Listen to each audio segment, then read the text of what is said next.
Memini. That was what he said. All those years ago. It meant, I remember, in one of their oldest tongues. Yes, they. I remember. Her voice was low and raspy now. It had been centuries since she had last left this place. She could not see anymore, could barely smell, but she could still feel the warm, polished stone, the smooth marble, and she knew instinctively where every cloister, every pew, and every pillar sat. I remember. She said it over and over again. Repetition was good, comforting. It let her know that she was still, in a sense, whole. Her tail was heavy. Her scales were dull. Madam.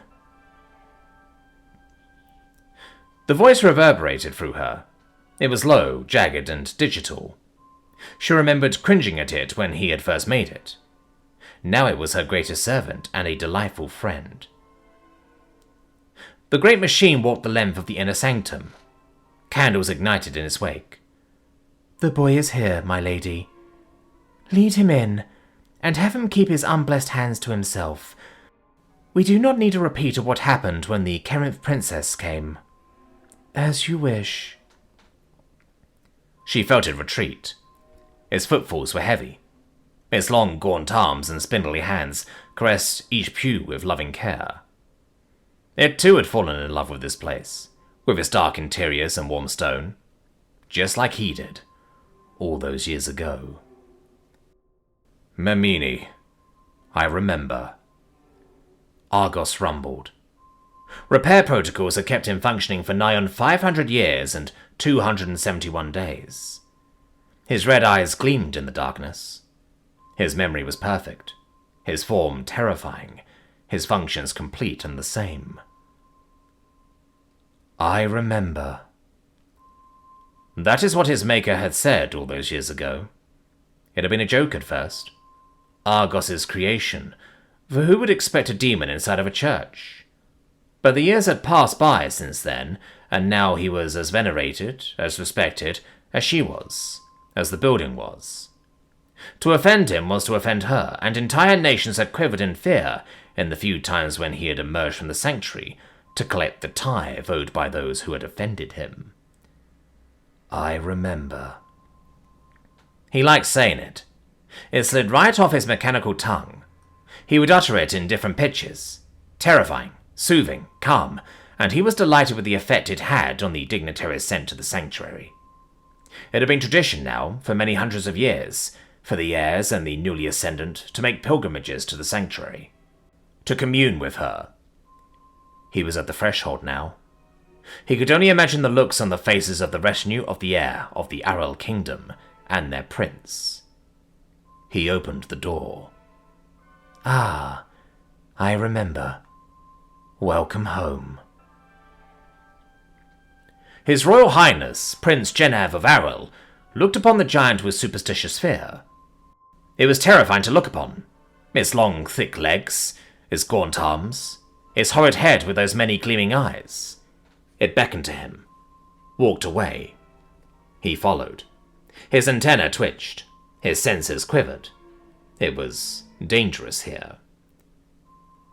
I remember. That horrible jarring voice rumbled through the halls again. Genev flinched and his face darted to the walls. There were devices there, he noted. Old banners, coats of arms, and none of them he recognized. Old gleaming suits of armor stood beneath them. They were in many different colors. Reds, whites, greens, blues, warms, neutrals, and cools.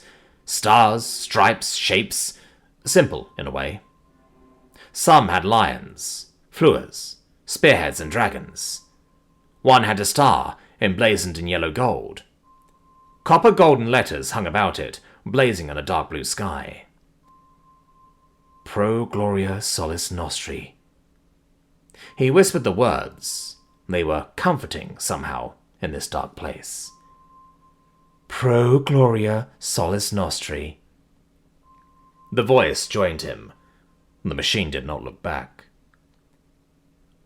For the glory of our son, that is what they said all those years ago. Who? Who said them? You shall learn. And that was all that it said until the doors of the inner sanctum. It turned there, looked at Jevon, one great spindly hand on those old wooden doors. She is inside. You will respect her. You will listen to her. You will take in everything she says and store them away in the vault that lies inside your heart and your soul. Its eyes bore into Jevon.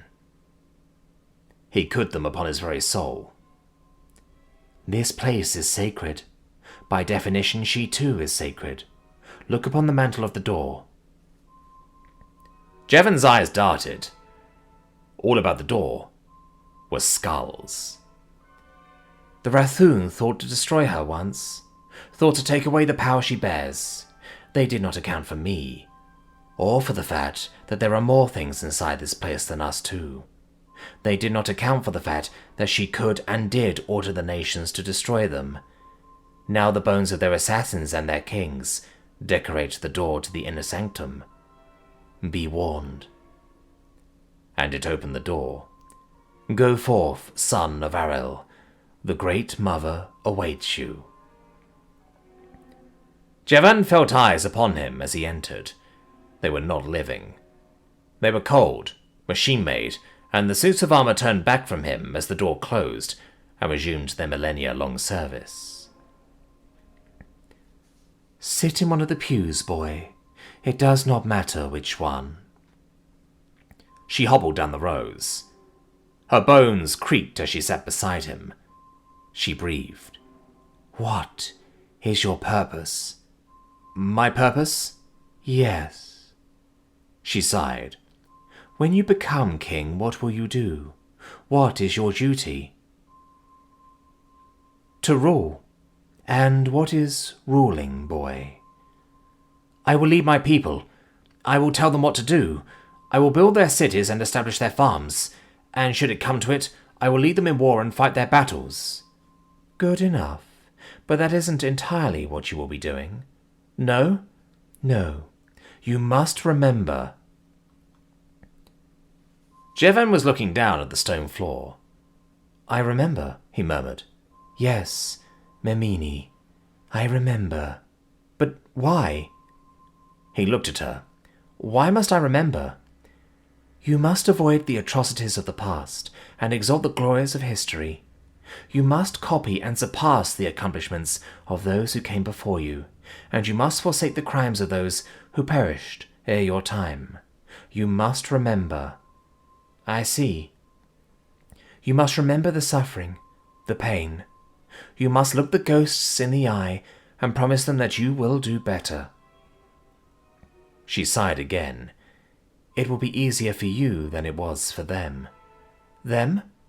Humanity. They built this place. Jevon gazed about the inner sanctum. His eyes were opened at least a little bit. There were statues at the top of the walls. He could see writing engraved on every brick, scenes painted on every pane of glass. Humanity, he breathed. It was hard for them?